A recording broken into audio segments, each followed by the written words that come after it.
Olá pessoal, aqui é o Luiz Rafael do aulasdejaponês.com.br e seja bem-vindo a mais uma videoaula de japonês.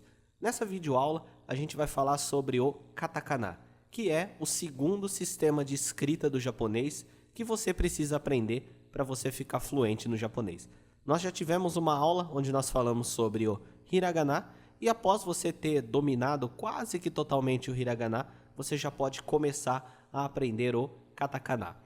Então, assim como o hiragana é composto por 46 letras, o katakana também é composto por 46 letras, onde cada uma dessas letras representa uma sílaba. Então, mais uma vez, enquanto no nosso alfabeto a gente junta uma consoante e uma vogal para formar uma sílaba, no japonês a letra por si só já é uma sílaba. Então temos aqui a, ka, sa, ta, na, ha, ma, ya, ra, wa e por aí vai. Para cada hiragana existe um katakana equivalente. Você vai ver também que alguns são até mesmo parecidos. Por exemplo, o ka do katakana é muito parecido com o ka do hiragana. O mesmo vale para o ki e para algumas outras aqui. Tem algumas que são praticamente iguais, como por exemplo o re. O re é praticamente igual. O ri também é muito parecido. Enfim, para cada hiragana existe um katakana equivalente. E você vai perceber também que o katakana ele é mais reto. Os traços dele, né, o traçado dele tem menos curvas, são linhas mais retas. E o katakana, aonde que eles são usados? Eles são usados principalmente em palavras de origem estrangeira, ou seja, palavras que hoje fazem parte sim do japonês, são palavras em japonês, mas que a origem delas veio de outras línguas, na maioria das vezes vindo do inglês. Se você parar para pensar, no português também existem muitas palavras que vieram de outras línguas e vieram do inglês, né? Por exemplo, computador veio de computer e no japonês acontece a mesma coisa. Só que no japonês a gente usa outro sistema de escrita para representar essas palavras. E o katakana também é utilizado para nomes de pessoas, cidades e países estrangeiros. É usado também em onomatopeias e também existem inúmeras exceções. Por exemplo, se o dono de uma loja, a loja dele tem um nome que é uma palavra em japonês mesmo, mas no logotipo da loja ele quer colocar o katakana, não tem problema nenhum, é direito dele fazer isso. Às vezes alguns autores também, autor de livro, autor de mangá, quando está colocando a fala de um personagem e ele quer dar destaque em uma palavra, às vezes ele pega e coloca em katakana. Então é comum você encontrar algumas exceções. Aqui temos algumas palavras simples que são escritas sempre usando o katakana. E você vai ver que elas são muito semelhantes à versão em inglês dessas palavras. Então, olha só, essa aqui significa televisão, terebi. Essa aqui significa saia, skato. Essa aqui significa computador, passokon.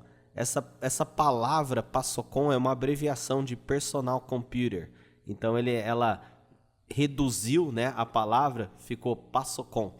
Aqui temos América, que significa, é utilizado para se referir aos Estados Unidos. Essa aqui significa baço. Baço significa ônibus.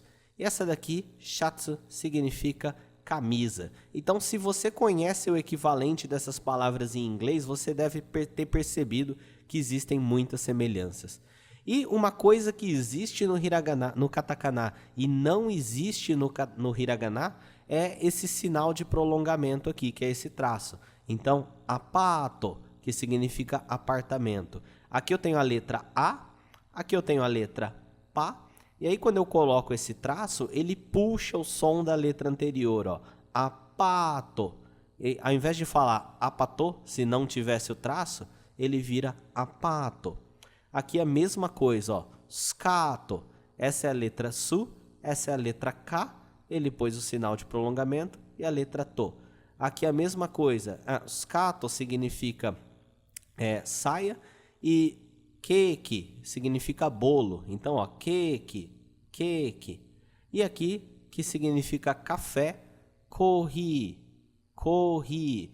Então, esse traço ele simplesmente puxa o som da letra anterior. Uma coisa que muita gente confunde é que existem algumas letras muito parecidas no katakana, que é o caso dessas daqui, ó. Muita gente não consegue diferenciar elas adequadamente. Essa aqui é a letra tsu, essa é a letra shi, essa é a letra e essa é a letra so.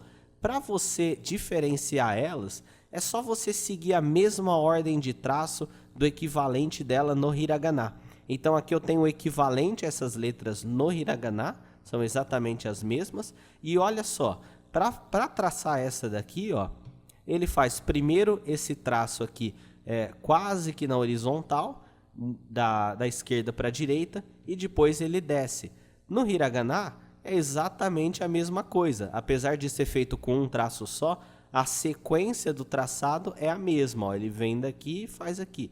Ele vem aqui e faz aqui. Então aqui, ó, ele faz aqui, aqui e desce. Ou seja, a sequência é aqui e aqui.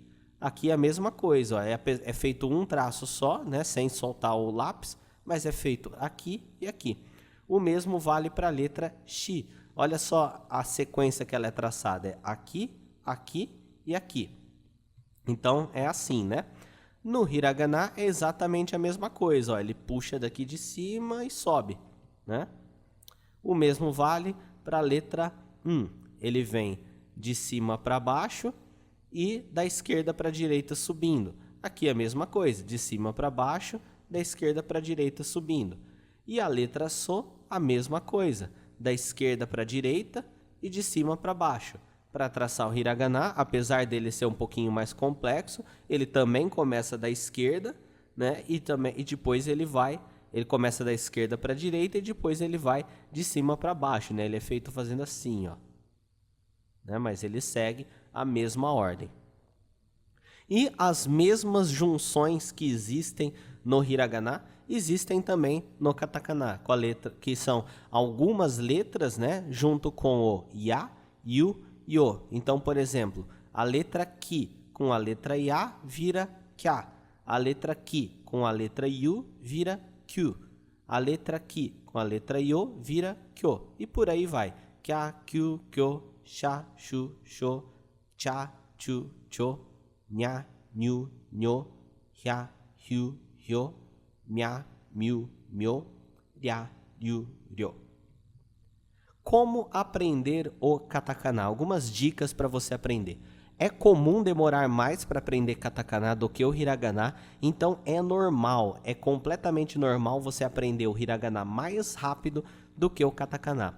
Mas o importante é que mesmo sem dominar o katakana, você siga em frente com os seus estudos. Por quê? Porque a sua capacidade de ler o katakana, ela vai ficar cada vez melhor conforme aparece para você mais palavras que o utilizam. Então, foca em aprender o conceito dele, aprender, digamos, 70% das letras, que aí sempre que aparecer uma palavra nova no material que você está estudando em katakana, você vai lá e decifra essa palavra. E fazendo isso repetidamente, depois de um tempo, você vai estar conseguindo ler o katakana completamente. Então é isso aí, chegamos ao fim dessa videoaula. Deixe o seu comentário dizendo o que você achou. A sua opinião é muito importante para eu produzir as próximas aulas ainda melhor e também com um conteúdo adequado ao que a maioria dos que estão acompanhando necessitam. Um grande abraço e vejo você no próximo vídeo. Tchau!